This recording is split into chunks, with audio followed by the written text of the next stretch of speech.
नमस्कार दोस्तों, कैसे हो आप सभी। उम्मीद करते कि आप सभी बहुत अच्छे होंगे। आज हम आपके लिए लाए एक नई कहानी। आज की कहानी का नाम है भगवान ऐसा भाई हर बहन को दे। दोस्तों, कहानी शुरू करते।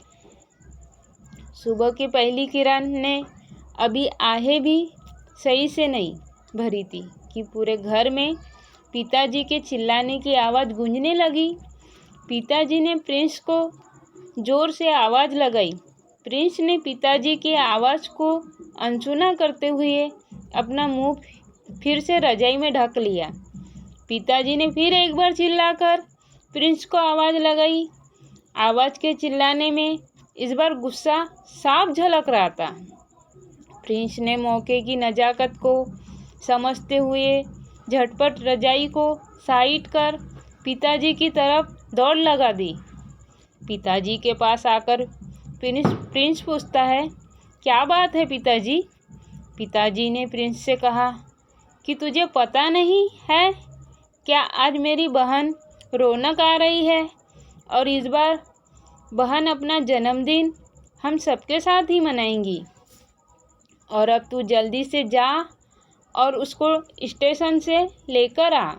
हाँ, और सुन, तू अपनी नई गाड़ी लेकर जा जो तूने कल खरीदी है, उसे अच्छा लगेगा।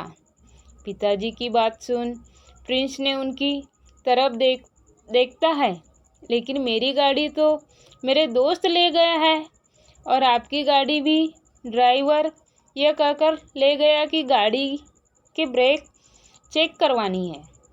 एक बार को पिताजी समझ नहीं पा रहे थे कि अब क्या किया जाए। थोड़ी देर सोचने के बाद उन्होंने प्रिंस से कहा कि वो स्टेशन चला जाए, चाहे गाड़ी को किराए पर करके, क्योंकि उन्हें लग रहा था इससे रौनक को खुशी मिलेगी। पिताजी की बात सुन प्रिंस कहता है, अरे वह अब बच्ची थोड़ी ही है, वो खुद भी तो आ सकती है ना। उसे लेने स्टेशन जाने की क्या ज़रूरत है।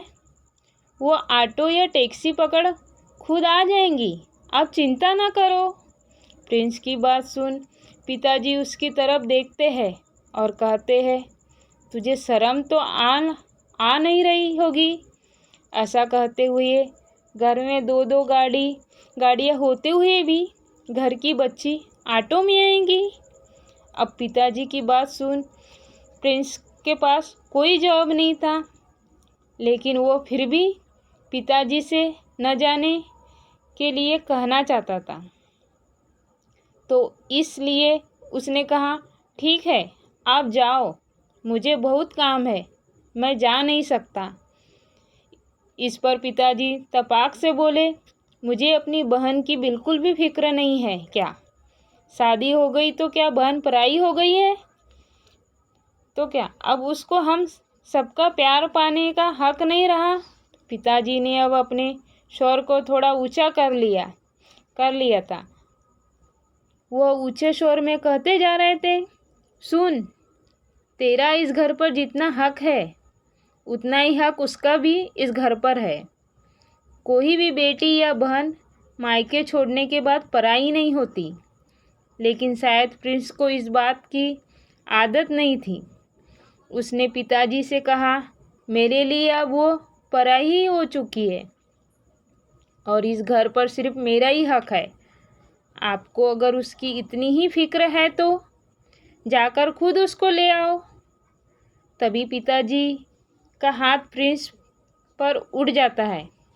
थप्पड़ की जोरदार आवाज़ पूरे घर में सुनाई देती है। थप्पड़ की आवाज़ और पहले से बाप बेटे की बहस को सुन रही प्रिंस की माँ दौड़कर दोनों के बीच आ जाती है। प्रिंस की माँ पिताजी से कहती है, आप कुछ तो शर्म करो, ऐसे कौन अपने जवान बेटे पर हाथ उठाता है भला। माँ के सवाल पर पिताजी का जवाब तैयार था, तुमने सुना नहीं, इसने क्या बोला, अपनी बहन को पराया कहता है। यही भाई बहन है जो इसे एक पल के लिए जुदा नहीं होती थी, हर पल इसका ख्याल रखती थी। कि वो इसका भाई है। क्या नहीं किया उसने इसके लिए, यहाँ तक कि अपनी पॉकेट मनी से इसके लिए सामान खरीदती थी, क्योंकि ये उसका भाई था। विदाई के समय हमसे ज़्यादा इससे लिपट कर रोई कि वो अपने जान से प्यारे भाई से दूर जा रही है, और इसने एक पल में उसको पराया कर दिया। पिताजी की तीखी बातें और गाल पर थप्पड़ प्रिंस को गुस्सा दिलाने के लिए काफ़ी था, लेकिन यह क्या, प्रिंस के चेहरे पर गुस्से की जगह एक मुस्कान थी, और उसी मुस्कुराहट के साथ वो पिताजी से कहता है, आज बुआ जी का भी तो जन्मदिन है पापा, उनका भी तो आप पर उतना ही हक बनता है जितना मेरी बहन पर। वो कितनी बार इस घर पर आई होगी, लेकिन हर बार वो ऑटो पकड़कर वापस आई। आपने कभी भी उनको अपनी गाड़ी से स्टेशन तक नहीं छोड़ा, और ना ही कभी लेने गए। आज वो थोड़ा तंग हालातों में है, क्या आप उनका साथ छोड़ देंगे? आज वो इस हालात पर है, लेकिन कल भी अमीर थी। आपको, मुझको, हम सबको उन्होंने ज़रूरत से ज़्यादा प्यार और इज्जत दी, और दिल खोलकर उन्होंने हमारी हर मदद की। बुआ भी इस घर से विदाई हुई थी, और भी इस घर की बेटी है।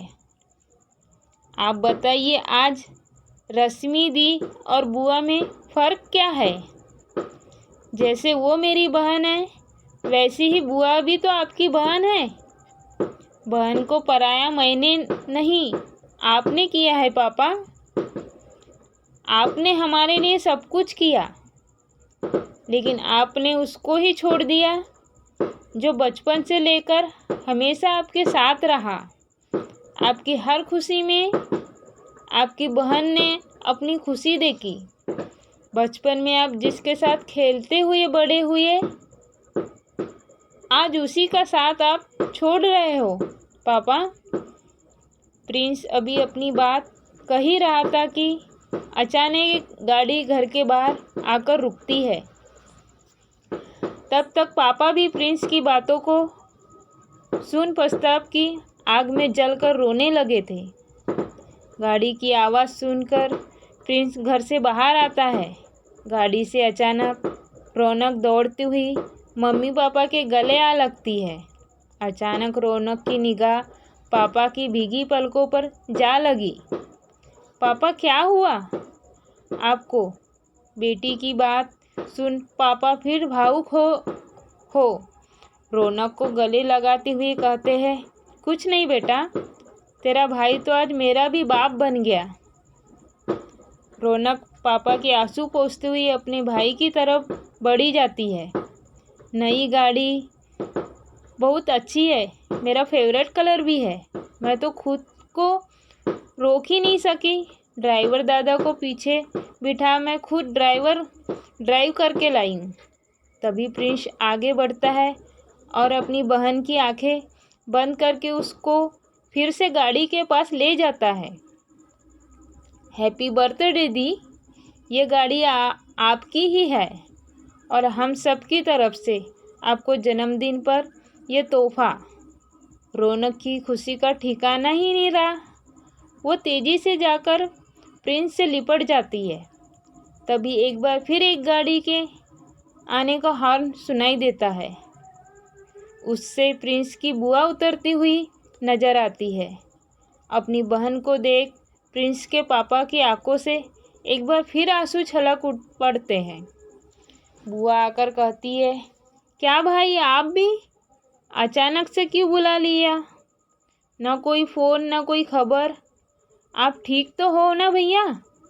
तभी प्रिंस दौड़कर पास के कमरे में रखा एक केक ले आता है। हैप्पी बर्थडे बुआ जी। बुआ ने जैसे ही प्रिंस के मुंह से यह शब्द सुने, उनकी आंखों से खुशी के आंसू छलक पड़े। तुझको याद था मेरा बर्थडे? इससे पहले प्रिंस कुछ बोल पाता, पापा ने आकर प्यार से बुआ को गले लगा लिया और जन्मदिन की बधाई दी। बुआ की आंखों से निरंतर खुशी के आंसू बहे जा रहे थे। वह आज अपने पिता की सूरत अपने भाई में देख रही थी। सालों बाद किसी ने उनका बर्थडे मनाया था। दिल ही दिल में वो भाई के लिए अब तक लाखों दुआ कर चुकी थी। अपने भाई से लिपटकर बुआ ने कहा, आज मुझे ऐसा लगा कि पिताजी जिंदा है और वो मेरे भाई की सूरत में है। भगवान का शुक्रगुजार हूँ जो मुझे पिता जैसा ख्याल रखने वाला भाई दिया। ईश्वर करे मुझे हर जन्म में आप ही भैया मिले। अब पापा प्रिंस की तरफ देख रोने लगे। आज बहुत सारी खुशियाँ उनके परिवार में एक साथ जुड़ी। उनके बेटे ने आज उनको बहन का एहसास कर दिया। अब बहन पराई नहीं, अपनी सी लगने लगी थी। शायद मैं ही उसको पराया कर बैठा था। उन्होंने अब पूरा यकीन था कि उनके इस दुनिया से जाने के बाद उनका बेटा अपने रिश्तों के धागों को मजबूती के साथ पिरोए रखेगा। दोस्तों, बेटी और बहन ये दो शब्द ही नहीं बल्कि पूरा संसार है, जिनके एक बिना अपना बचपन अधूरा रहता है। लेकिन शादी के बाद वही किसी की पत्नी तो किसी की भाभी और किसी की बहू बनकर रह जाती है और हम उसको खुद से दूर करते चले जाते हैं। एक बार अपनी बहन बेटी को फिर से उसी बचपन की यादों में पुकार के तो देखो, खुद बचपन की मीठी याद में खो जाओगे। लगाओ उसको गले से, क्योंकि बचपन के भाई को याद कर शायद वो इस बार मायके आई हो। आपको ये कहानी कैसी लगी कृपया हमें नीचे कमेंट करके ज़रूर बताइए। धन्यवाद दोस्तों। कहानी पसंद आई हो तो कहानी को लाइक कर दीजिए, चैनल को सब्सक्राइब कर दीजिए। धन्यवाद दोस्तों, बाय बाय।